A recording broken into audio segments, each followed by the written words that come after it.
ډېر پخوا وخت کې د غرونو په منځ کې یو وړوکی کلی و. د دې کلي خلک ساده مهنتي او آرام ژوند درلود.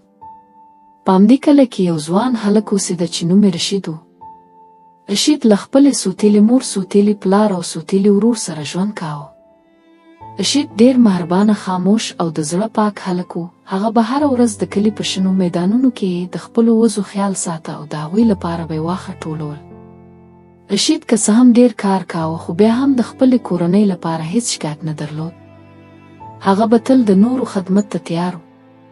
خو د وخت په تېرېدو سره د رشید ژوند سخت شو. د هغه پلار ناروغ شو، وروسته وفات شو. د پلار له مرګ وروسته د رشید ژوند نور هم یوازې او ستونزمن شو. سوتېلې مور یې د هغه هیڅ خیال نه ساته. هغه به په وړو وړو خبرو غصه کېده او رشید ته به یوازې وچه ډوډۍ ورکوله او ویل به یې زه وزې وسرو او ټول ورځ کار وکړه. خو د هغه سوتېلي ورور ته به ښه خوراک، مینه او پاملرنه ورکول کېده. رشید به هره ورځ له سهاره تر ماښامه کار کاوه، وزې به یې سرولې او په خاموشۍ سره به یې ژړل. یو وخت داسې هم راغی چې سوتېلې مور یې پرېکړه وکړه زه نور دا هلک نشم ساتلی، هغه دې له کوره وځي. او همداسې رشید له کوره وشړل شو. رشید ډېر زیات خفه و. هغه د غرونو خواته روان شو، په سترګو کې یې اوښکې وې او زړه یې مات و. هغه یوازې روان و، بې له کوم منزل څخه. کله چې هغه د ځنګل منځ ته ورسېد، هلته یوه نجلۍ ولیده چې بېهوشه پرته وه. رشید ژر ورغی، اوبه یې ورکړې او مرسته یې ورسره وکړه. لږ وخت وروسته نجلۍ هوش ته راغله.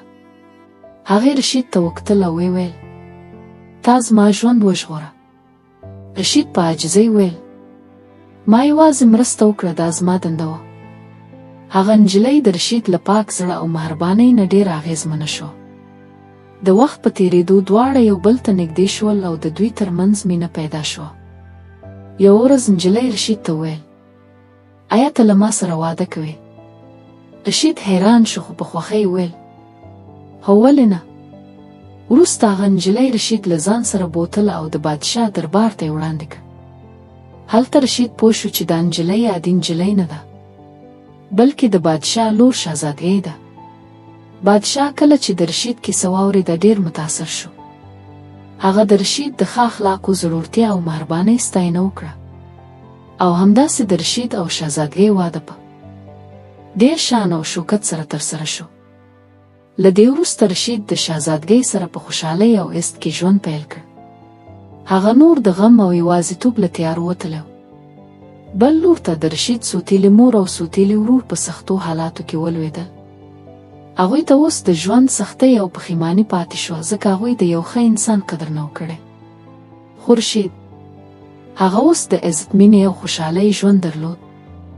د کیسې سبق: ښه اخلاق، صبر او د خلکو مرسته کول انسان ته عزت او کامیابي ورکوي.